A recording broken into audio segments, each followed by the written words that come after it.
अस्सलाम वालेकुम गाइस। तो आज हम सी प्लस प्लस का पहला कोड लिखेंगे और हम देखेंगे कि इसकी जो है वो रिक्वायरमेंट्स क्या हैं, सी प्लस प्लस का बेसिक स्ट्रक्चर क्या है और हम कोड को किस तरह स्टार्ट करते हैं।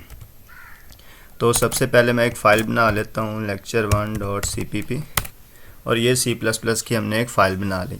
अब सबसे पहले हम इसमें एक हेडर फाइल इंक्लूड करते हैं। इस तरह उसका स्ट्रक्चर होता है, हैश इंक्लूड और आयोस्ट्रीम।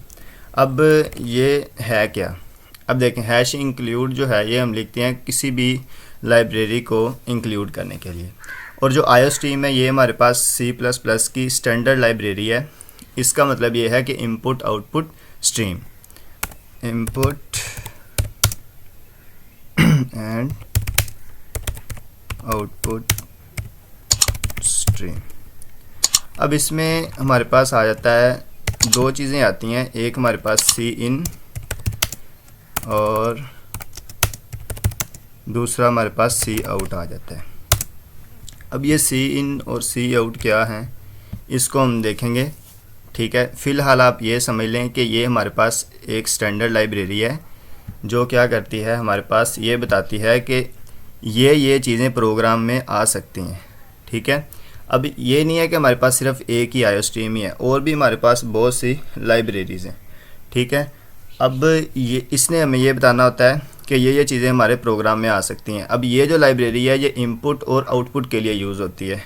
उसके बाद हम लिखते हैं यूजिंग नेम स्पेस। अब यूजिंग नेम स्पेस std ये हम किस लिए लिखते हैं। अब हमने लेट्स सपोज इधर लिख लिया सी इन और सी आउट। सी इन किसके लिए इस्तेमाल होता है, इनपुट के लिए, और सी आउट हमारे पास आउटपुट के लिए यूज़ होता है। अब हमने जब ये लिख लिया, ये लाइब्रेरी लिख ली, अब जो यूजिंग नेम स्पेस है ये उस नेम को आइडेंटिफाई करेगा, आया कि ये वाला जो नेम लिखा है हमने ये उस लाइब्रेरी में, उस हेडर फाइल में मौजूद है या नहीं है। अगर तो मौजूद होगा, ठीक है, तो वो एरर नहीं देगा, ठीक है। अगर मौजूद नहीं होगा तो वो एरर देगा। उसके बाद हम लिखते हैं इंट मेन। अब इंट मेन हम किस लिए लिखते हैं इंट मेन एक फंक्शन है जो कि हमेशा रिटर्न करता है 0, ठीक है। मेन फंक्शन में ही हमारा मेन काम होता है, ठीक है। प्रोग्राम में बहुत सारे फंक्शन होते हैं लेकिन जो मेन फंक्शन होता है प्रोग्राम हमेशा हमारा वहाँ से रन होना स्टार्ट होता है, और ये हमेशा क्या रिटर्न करता है, 0 रिटर्न करता है।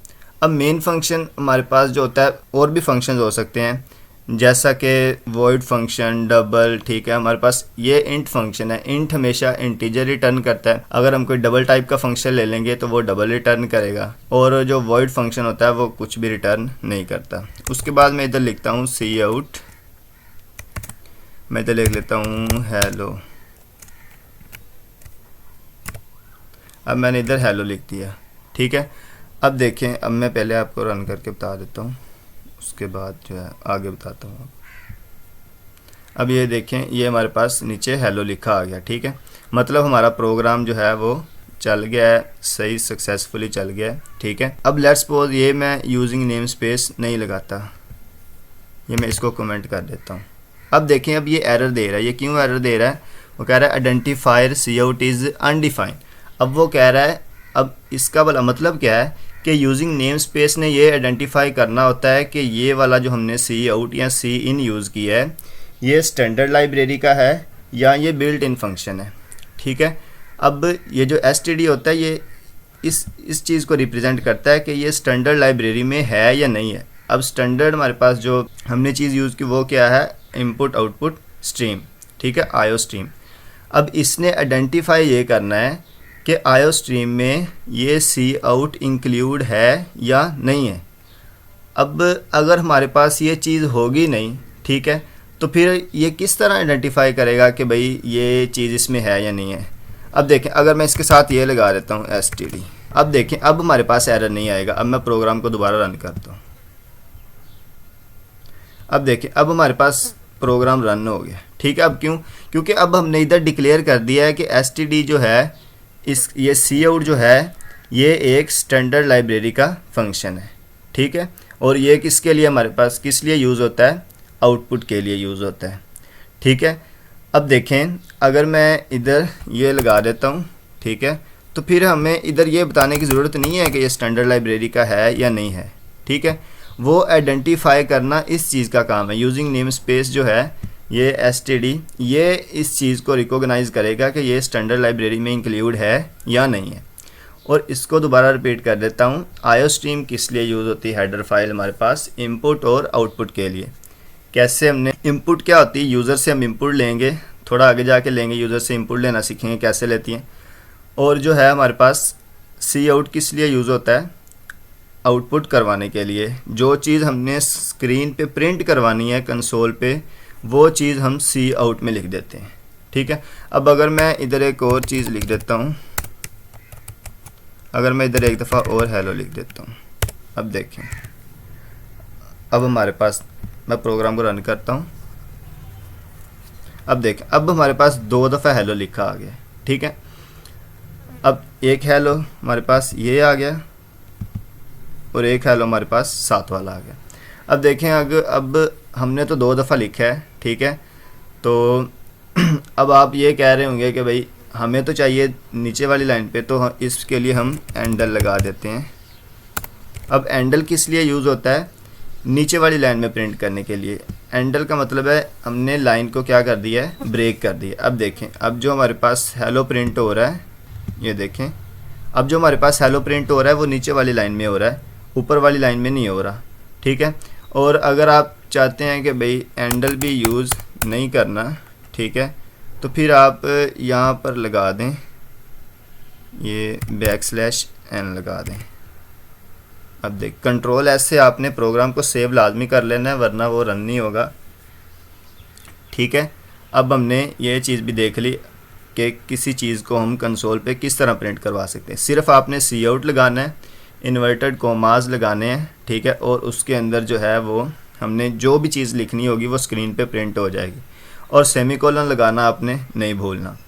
अब एक और चीज़ आपको बताते चले, कमेंट क्या होता है। देखें, ये चीज़ अब मैंने कमेंट कर दी है ना, अब ये कंट्रोल एस करके मैंने प्रोग्राम को सेव किया है। अब मैं रन करता हूँ, अब देखें, अब एक हेलो प्रिंट हो रहा है, अब दूसरा किधर गया।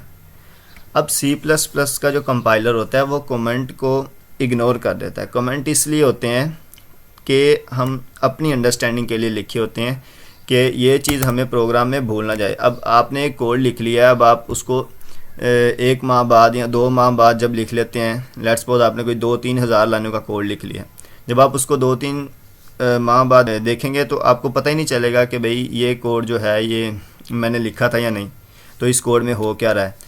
तो कमेंट में आप इस तरह कमेंट करके आई राइट हेलो, अब ये मैंने लिख दिया। अब ये मुझे इस चीज़ को याद करने की ज़रूरत नहीं है मैंने क्यों लिखा था। अब मैं जब भी प्रोग्राम को करूँगा ना रन, ठीक है, जब भी प्रोग्राम को ऑन करूँगा मैं देखूँगा भाई ये क्या है। ठीक है, तो जब मैंने कमेंट लगाया होगा, ठीक है, तो वहाँ से मैं देख लूँगा कि आई राइट हेलो, मतलब ये है। कमेंट हम इसलिए यूज़ करते हैं अपनी जो है वो अंडरस्टैंडिंग के लिए, कि हमें ये ना भूल जाए कि ये मैंने प्रोग्राम में किया क्या था, लॉजिक क्या लगाई थी, इसलिए हम इसको यूज़ करते हैं। तो आज के लेक्चर में हमने ये देखा कि हेडर फाइल क्या होती है, इसको हम किस लिए यूज़ करते हैं। ठीक है, उसके बाद यूजिंग नेम स्पेस किस लिए यूज़ करते हैं, मेन फंक्शन क्या होता है, ये दोबारा बता देता हूँ। मेन फंक्शन एक प्रोग्राम का जो है वो कोर होती है। ठीक है, प्रोग्राम जब भी स्टार्ट होगा, जब भी प्रोग्राम स्टार्ट होगा, कहाँ से स्टार्ट होगा, मेन फंक्शन में। बेशक प्रोग्राम जितना मर्जी बड़ा है, जितने मर्जी हमने फंक्शन यूज़ किए हैं, लेकिन हमेशा वो कहाँ से स्टार्ट होगा, मेन फंक्शन से स्टार्ट होगा। उसके बाद हमने ये देखा कमेंट्स क्या होते हैं, उसके बाद हमने देखा सी आउट। ठीक है, हमने अगर कोई चीज़ प्रिंट करवानी है, ठीक है, तो वो किस तरह हम प्रिंट करवाएंगे। और उसके बाद हमने देखा कि लाइन ब्रेक किस तरह करते हैं। उसके बाद हमने देखा कि जो हमारे पास है फंक्शन रिटर्न क्या होता है। मेन फंक्शन जो होता है ये हमेशा 0 रिटर्न करता है। तो ये था हमारा आज का लेक्चर, और अगर आपको किसी चीज़ की समझ नहीं आई तो आप कमेंट में पूछ सकते हैं। और अगर आप इस चैनल पर नए हैं तो चैनल को सब्सक्राइब लाजमी कर दीजिएगा। तब तक के लिए अल्लाह हाफिज़।